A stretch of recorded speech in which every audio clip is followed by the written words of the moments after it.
Hello mga kababayan, magandang araw po sa inyong lahat. Andito po tayo ngayon sa isang resort dito sa bayan ng Mercedes. Yan. So ito pong resort na ito ay napakaganda po sapagkat ito po ay merong swimming pool nandito po sa aking likuran. At nandito po sa aking harapan ang dagat. Yan. Napakaganda po.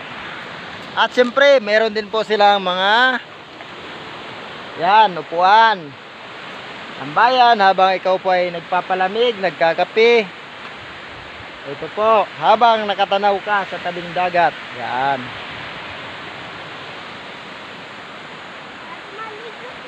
Yan. Meron pong mga cottage. Yan, napakaganda po ng mga cottage. Maganda po dito, lalo na kung kayo po ay mag-overnight, maganda po rito. So sa parting dagat po, makikita po ninyo yung mga isla natin dito sa bayan ng Mercedes. Yung Kinapagyan Island, Caringo Island, Kanimog Island. Nandun po yun, yung Apwaw. Yan po ang mga isla dito sa bayan ng Mercedes. Nandito lang po yan sa harapan nitong resort. So meron naman pong swimming pool na pwede tayo mag-swimming. Yan. Nagkakaroon niya ng tubig, siyempre.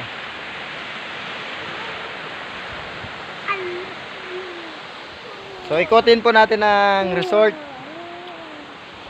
Yun, kung haba pong nakatanaw kayo sa tabing dagat, umiinom ng malamig, or sa gabi naman ay habang kayo nakatambay, yun, napakaganda po ng pwesto rito. Abot na abot tanaw ang dagat. At meron po tayong mga naka-reading cottage para sa mga mag-overnight. Meron din po tayong mga pahingahan. Pwede kayo doon mag-overnight.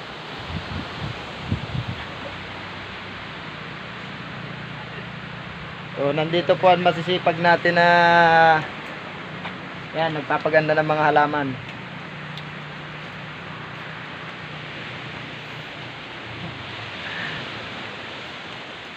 So ikot-ikot lang po tayo para magtingin-tingin tayo ng resort. At talaga naman sa tingin ko po ay napakaganda dito. At pwede tayo ditong mag-relax, magbakasyon. Yan. So ito po, napakaganda po ng kanilang kompleto po, may tulugan sa taas. 'Yon. Meron din pong receiving dito sa baba. Meron din pong kitchen.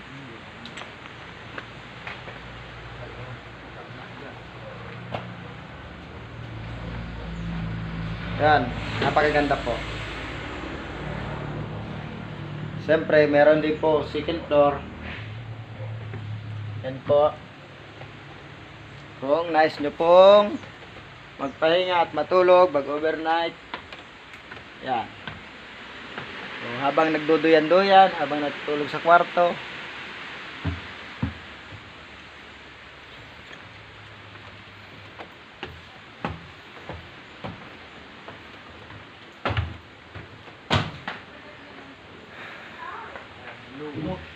So, bukod po dito, mayroon pa sila ditong isa pa. 'Yon.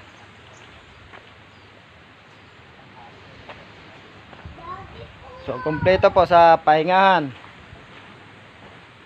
Sa pagre-relax, kompleto siya.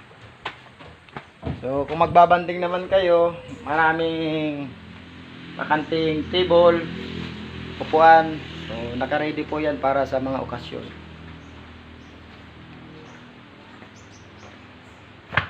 So, meron din po yung taas na tulugan sa mga nag-overnight.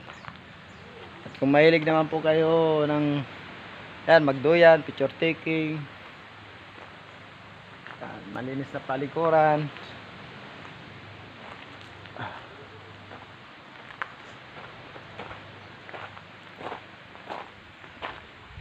So meron pa rin po ditong isa, 'yon.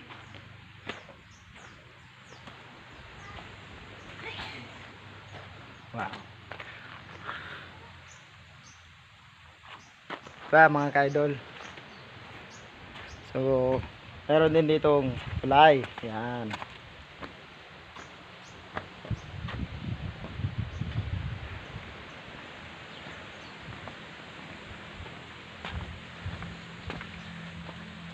So, nandito po tayo sa Don Mariano Resort. Yan. So, kaya kung nais nyo pong mag-banding, magbakasyon, or mag-overnight, or kahit ano pong okasyon, ay pwede na po ditong ganapin. Kasi naka-ready naman po ang mga pwedeng tulugan, ang venue, may swimming pool, at talaga naman pong malalanghap mo ang sariwang hangin mula sa dagat.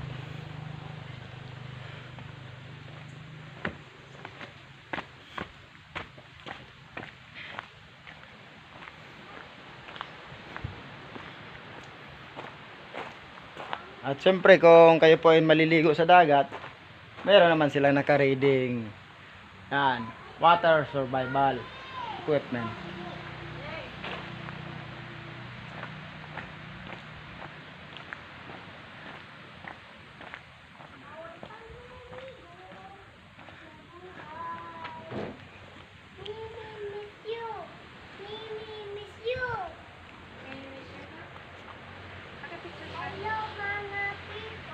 Thank you mga kaidol.